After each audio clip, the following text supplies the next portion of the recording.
ও হারুন বাবা, শোন শোন, এদিকে আয় তো বাবা। হ্যাঁ, আসছি আসছি।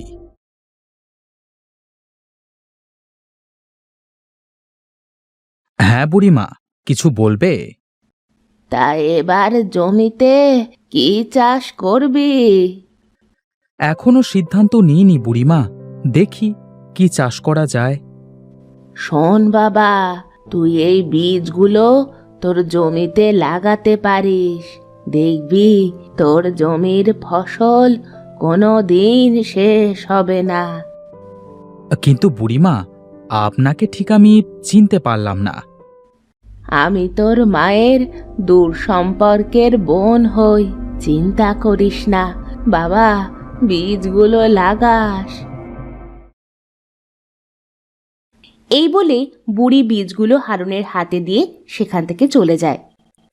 কিছুই বুঝতে পারলাম না, কোথা থেকে এলো আর কিসের বীজ দিয়ে আবারও চলে গেল।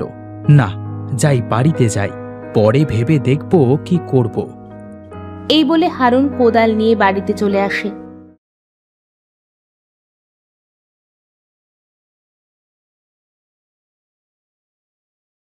তারপর তার বউকে ডেকে বলে, লতা, লতা, কোথায় গেলে? ওগো, তুমি এসেছো? হ্যাঁ এসেছি। তা তোমায় এমন দেখাচ্ছে কেন? কি হয়েছে তোমার? ওগো, মা হঠাৎ অসুস্থ হয়ে পড়েছে। কি বলছো কি? চলো তো গিয়ে দেখি।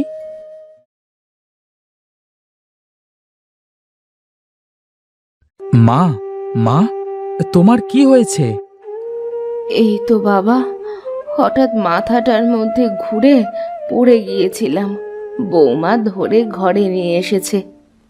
কবিরাজকে খবর দেওয়া হয়েছে? না, আমি মায়ের মাথায় জল দিচ্ছিলাম, আর একা একা কি করব ভেবে পাচ্ছিলাম না। আচ্ছা তুমি থাকো, আমি এক্ষুনি কবিরাজকে ডেকে নিয়ে আসছি।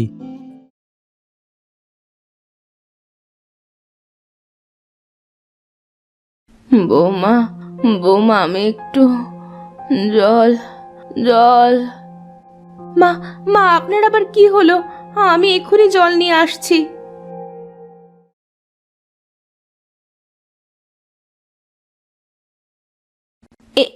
এই নিন, এই নিন মা। আমি মনে হয় আর বেশি দিন বাঁচবো না বৌমা। আমার হারুন কোথায় গেল? হারুন, বাবা হারুন। মা, আপনার ছেলে তো কবিরাজ ডাকতে গেছে, এখনই চলে আসবে। কিছুক্ষণের মধ্যে হারুন কবিরাজকে নিয়ে চলে আসে। কবিরাজ ভালো করে শ্যামলীকে দেখে বলে, হারুন, তোমার মায়ের এক কঠিন রোগ হয়েছে। এই রোগের ঔষধ যে খুব কম পাওয়া যায়। কোথায় গেলে এই ঔষধ পাওয়া যাবে? এই ঔষধ কোনো দোকানে কিনতে পাওয়া যাবে না। এই ঔষধ নিজে তৈরি করতে হয়। তা তা কি কি গাছ লাগবে এই ঔষধ তৈরি করতে? হ্যাঁ একবার বলুন, আমি সব জোগাড় করে নিয়ে আসব। আমি বহুদিন আগে পড়েছিলাম, এই রোগের ঔষধ একমাত্র রূপোর ঝাল আর সোনার ঝাল দিয়ে বানানো সম্ভব। কিন্তু এটা কোথায় পাওয়া যাবে সেটা তো আমি জানি না। রূপোর ঝাল, সোনার ঝাল? হ্যাঁ, আর এটা অসম্ভব খুঁজে পাওয়া। এখন একটা উপায় আছে, ওপরওয়ালাকে ডাকা। ওপরওয়ালা যদি এই রোগ থেকে মুক্ত করেন তবেই তোর মা সুস্থ হবে। আমি এখন আসি, কেমন? এই বলে কবিরাজ চলে যায়। হারুন আর লতা কান্না শুরু করে দেয়। কান্দিস না বাবা, ওপরওয়ালার মনে হয় এটাই ইচ্ছা, আমাকে নিয়ে যাবে, তাই এমন মরণ ব্যাধি দিয়েছে। এ নিয়ে মন খারাপ করিস না বাবা, সবই ওপরওয়ালার ইচ্ছে। মা, আমি থাকতে তোমার কিচ্ছু হতে দেব না। পাগল ছেলে আমার। বৌমা, বৌমা, যাও, হারুনকে কিছু খাইতে দাও, যাও। ওগো, চলো, সকাল থেকে তো সারাদিন কিছু খাওনি, চলো কিছু খেয়ে নেবে, চলো। যা বাবা যা।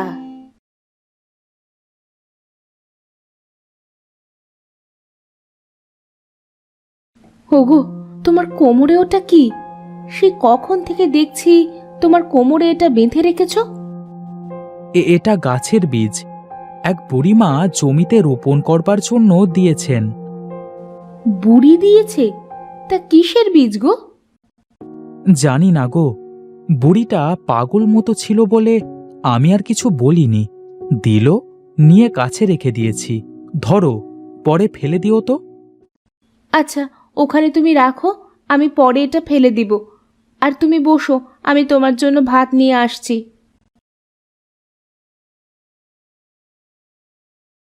এই বলে লতা রান্নাঘর থেকে খাবার নিয়ে এসে হারুনকে খেতে দেয়। নাও, এবার ভাতগুলো খেয়ে নাও তো। এত চিন্তা করে কি হবে? ওপরওয়ালা যা করবে ভালোর জন্যই করবে। হ্যাঁ গো, এছাড়া আর কি। দাও দাও, খুব ক্ষুধা লেগেছে।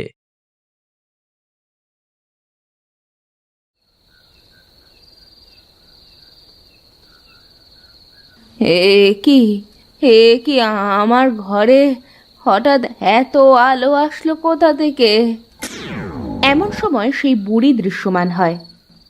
দিদি, দিদি তুমি? হ্যাঁ রে, আমি। তোকে অসুস্থ দেখে আর যে থাকতে পারলাম না। দিদি, কতদিন পরে তোমাকে দেখছি। কেমন আছো দিদি? আমি ভালো আছি।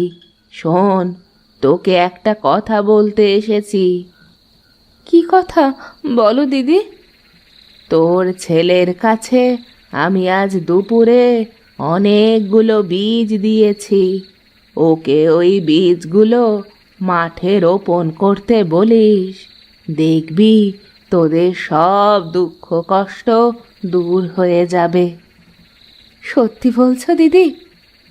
হ্যাঁ রে হ্যাঁ, আমি এখন চলি, প্রয়োজন হলে আবারও আসবো। এই বলে বুড়ি অদৃশ্য হয়ে যায়।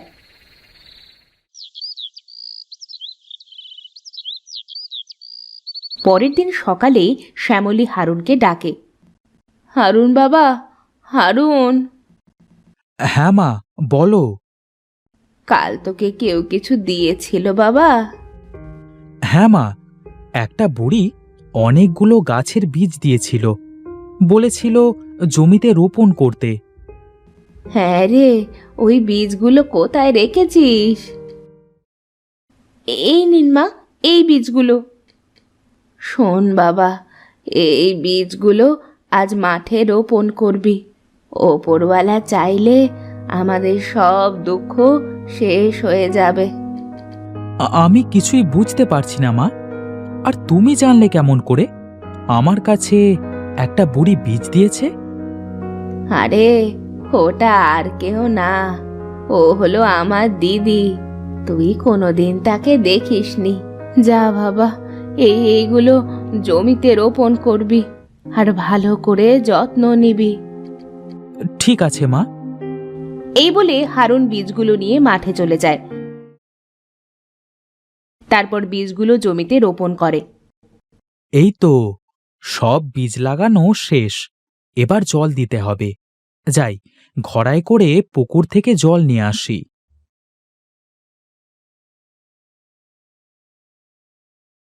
হারুন ঘড়ায় করে পুকুর থেকে জল নিয়ে বীজ লাগানো স্থানে দিয়ে দেয়।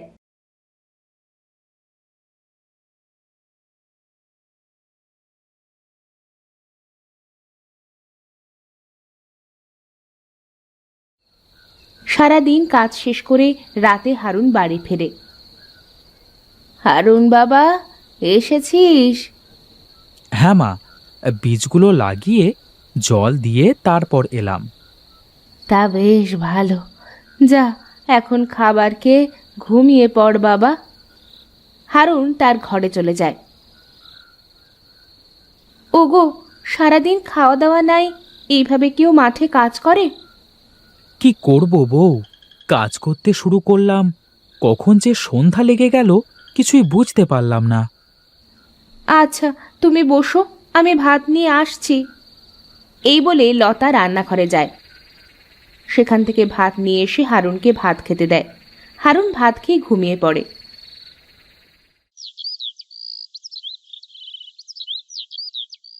পরের দিন সকালে হারুন মাঠে যায় আর দেখে তার জমিতে ঝাল গাছ হয়েছে। এ কি, আমার জমিতে তো মরিচ গাছ হয়েছে। হ্যাঁ, যাক, ভালোই হলো। এখন মরিচের যা দাম, তাতে ভালো ফলন হলে অনেক ভালো হবে। হারুন এই বলে জমির মধ্যে ঘুরতে শুরু করলো। এমন সময় তার চোখের সামনে হঠাৎ দেখলো একটা রূপোর মতো জলজল করছে। এ কি, এই মরিচ গাছটা এমন রূপার মতো জলজল করছে আর সূর্যের আলো পড়াতে চকচক করছে। হারুন পাশে আরেকটা গাছ দেখতে পায় আর সেটায় সোনার ঝাল দেখতে পায়। এ কি দেখছি? এটা দেখে তো মনে হচ্ছে সোনার ঝাল আর এটা রূপোর ঝাল। এই তো আমি পেয়ে গেছি। হঠাৎ তখনই সেখানে বুড়ি আসে।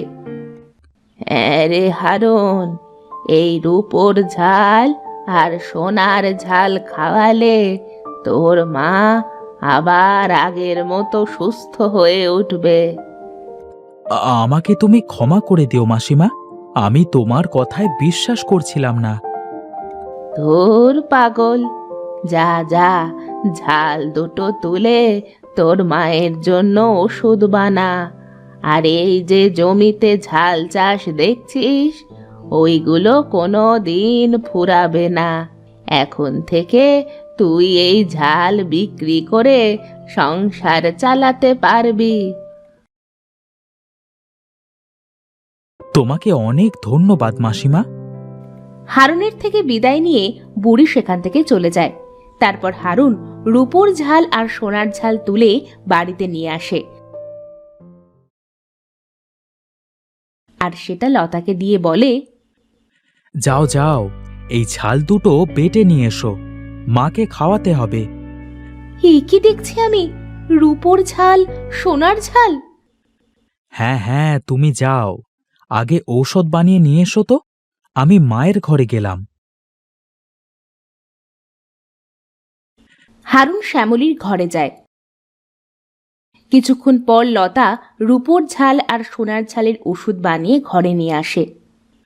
নেন মা, এটা খেয়ে নেন, দেখবেন আপনি ঠিক সুস্থ হয়ে গেছেন। শ্যামলী সবটুকু ওষুধ খেয়ে নেয়, সাথে সাথে শ্যামলী সুস্থ হয়ে যায়। দেখ বাবা দেখ, আমি সুস্থ হয়ে গেছি, আর কোনো সমস্যা হচ্ছে না। হ্যাঁ মা, সবই মাসিমায়ের দেওয়া বীজের ফল। বোন আমার সব বিপদ থেকে এইভাবেই রক্ষা করে। এরপর থেকে হারুন তার ক্ষেতে চাষ করা মরিচ বাজারে বিক্রি করে সুখে শান্তিতে বসবাস করতে শুরু করে।